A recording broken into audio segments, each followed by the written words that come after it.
Dear doctors, in continuation of our series on arterial blood gas interpretation, in today's video, I will be discussing a situation where patient's pH is more than 7.4 and bicarbonate and CO2 both are low. What could be different possibilities in this situation? What factors help distinguish different possibilities with this information? How it becomes relevant to understand appropriate compensation and underlying context of patient. Let's start with our first situation. Case 1. A 25-year-old woman presents to the emergency department with a panic attack. She is breathing rapidly and complains of dizziness and tingling in her fingers. Arterial blood gas, pH 7.55, CO2 25 millimeters of mercury, HCO3 22 millimoles per liter. What is arterial blood gas diagnosis? Look at pH, CO2 and bicarbonate. Values fits into respiratory alkalosis. Now check whether this is acute process or chronic. Check compensation. For every 10 millimeters of mercury fall in CO2 below 40, bicarbonate falls by 1 to 2 millimole per liter in acute and 4 to 5 millimole per liter in chronic process. Based on this calculation, this process appears to be acute respiratory alkalosis with appropriate compensation. Now, correlate patient clinical picture with arterial blood gas findings.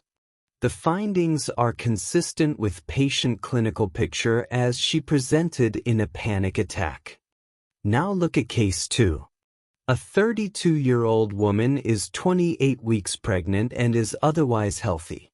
Arterial blood gas, pH 7.46, CO2 28 millimeters of mercury, HCO3 19 millimoles per liter. You can see here, like previous case, this patient's pH is also more than 7.4, both bicarbonate and CO2 low. What is the arterial blood gas diagnosis?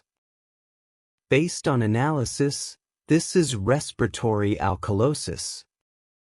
Now check whether this process is acute or chronic. CO2 is low by 12 millimeters of mercury below 40 and bicarbonate is low by 5.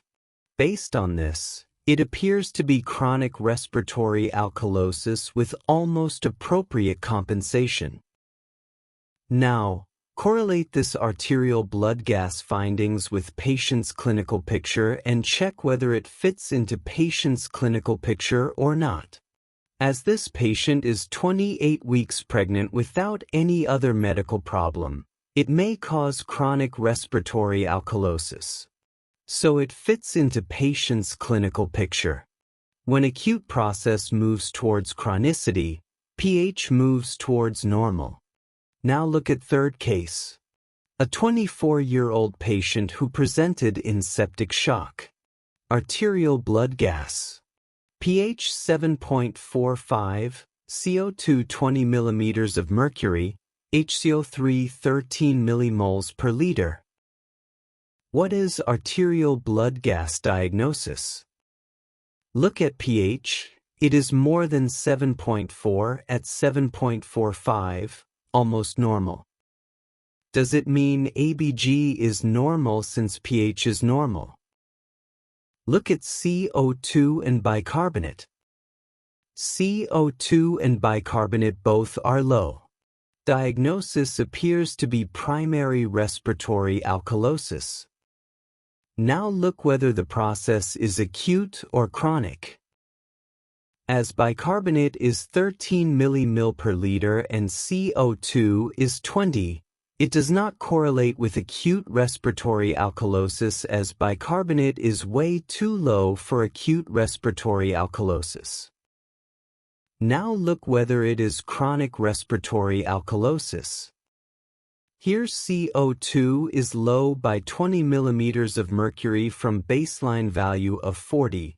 Considering chronic respiratory alkalosis, bicarbonate should be around 10 millimole lower from baseline, at around 14 milliequivalent per liter, which correlate with patient's value of 13.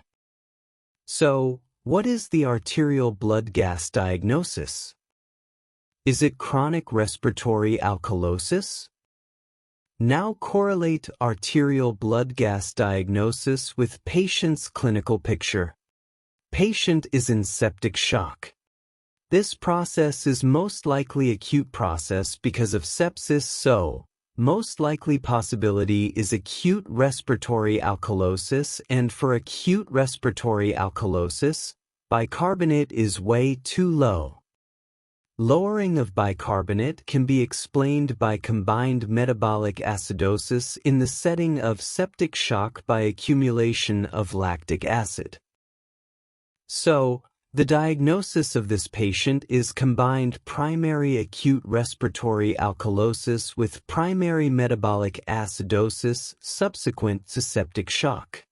Remember, if you want to differentiate between these three common conditions, primary acute respiratory alkalosis, primary chronic respiratory alkalosis, and primary respiratory alkalosis with metabolic acidosis, apart from looking at pH and CO2 value, look at bicarbonate value.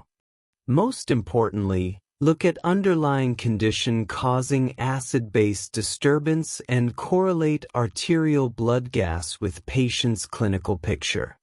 Arterial blood gas should always correlate with patient's underlying clinical picture. If it is not correlating with patient's clinical picture, try to understand the reason. There may be another associated abnormality or confirm your diagnosis again. As we discussed in our third case, the arterial blood gas diagnosis was suggesting chronic respiratory alkalosis, but when correlated it with patient's underlying clinical diagnosis, arterial blood gas diagnosis changed to primary acute respiratory alkalosis combined with primary metabolic acidosis. This is the relevance of correlating arterial blood gas findings with patient's underlying clinical picture. Dear doctors, here I finish. I believe this information was useful to you. If you have any feedback, suggestions, or comments, please write down in comments section. See you in my next video with another interesting discussion. Till then, bye and take care.